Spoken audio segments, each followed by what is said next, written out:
Assalamualaikum warahmatullahi wabarakatuh.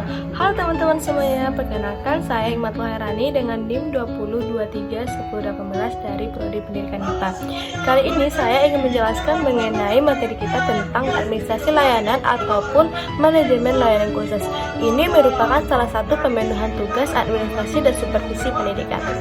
Nah, sebelum itu kita harus tahu tentang apa itu layanan. Nah, jadi di sini layanan adalah suatu bentuk kegiatan yang memberikan satu kondisi kenyamanan untuk orang yang kita layani. Namanya saja layanan berarti paripurna atau khusus ataupun disengaja untuk kondisinya yang memang luar biasa.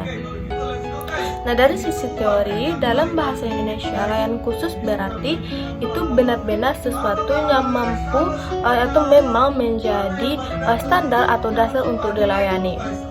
Dari sisi pengertiannya, administrasi layanan khusus adalah memberikan secara khusus berkenaan dengan proses pendidikan dan proses belajar mengajar di kelas ataupun di sekolah, tetapi secara khusus diberikan oleh sekolah atau perguruan tinggi kepada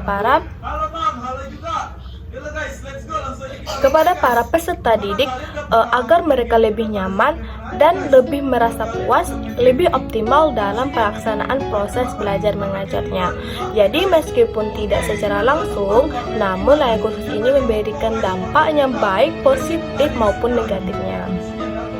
Nah, sekarang kita melihat apa saja jenis-jenis dari layanan khusus ini.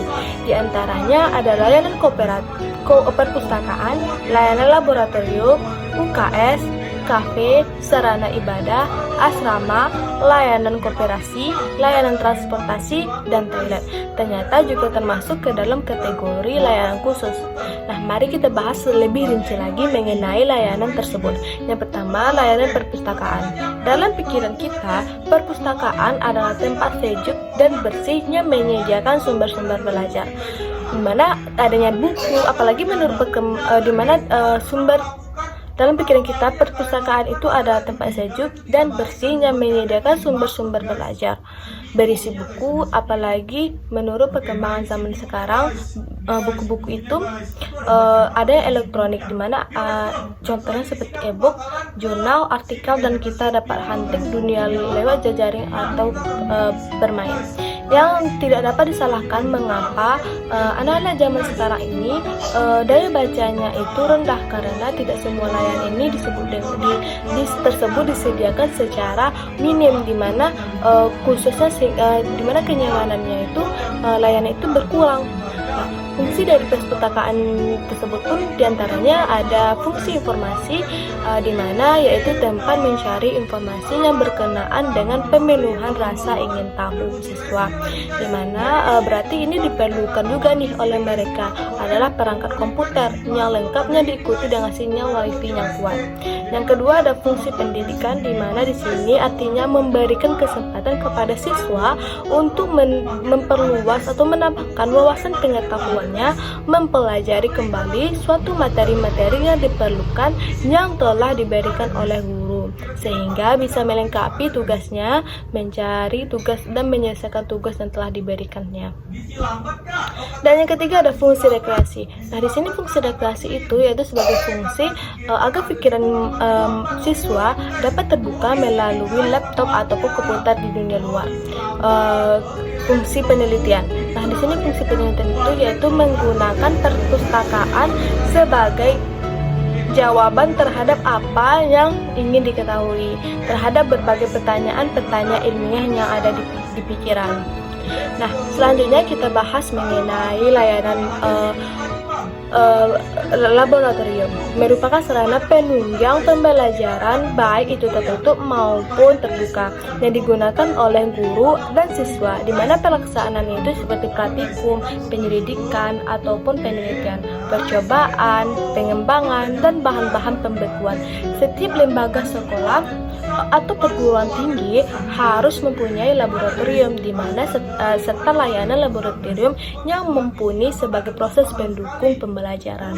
Dan yang ketiga ada UKS, di mana di sini lebih mengerikan lagi, di mana UKS itu adalah usaha kesehatan sekolahnya merupakan layanan peserta didiknya ada di sekolah agar mereka sehat dalam proses pembelajarannya.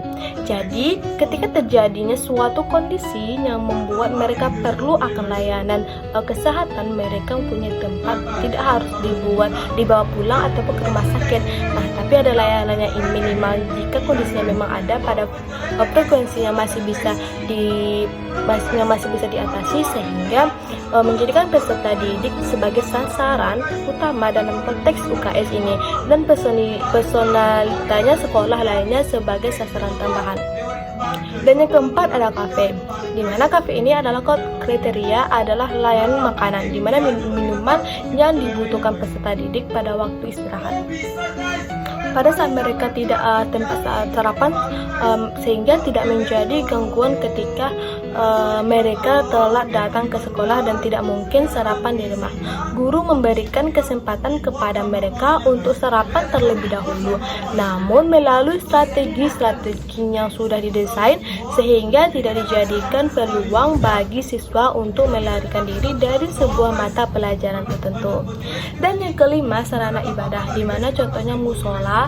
Sarana ibadah ini harus dikelola, harus ada yang membersihkan dan juga menjaganya supaya agar tetap bersih. Selain itu, tempat ibadah pun dijadikan sebagai tempat bertukar pikiran ataupun musyawarah dan berdiskusi. Proses pendidikan pun keagamaan, pengembangan diri pun kerohanian bagi peserta didik yang memikirkan bagaimana harus melaksanakan ibadah wajibnya karena sudah tersedia di lingkungan sekolahnya. Dan masih banyak lagi layanan disengaja yang diberikan kepada peserta didik agar menunjang proses belajarnya. Nah, sekian dari penjelasan saya mengenai layanan khusus ini. Apabila kesalahan saya mohon maaf. Assalamualaikum warahmatullahi wabarakatuh.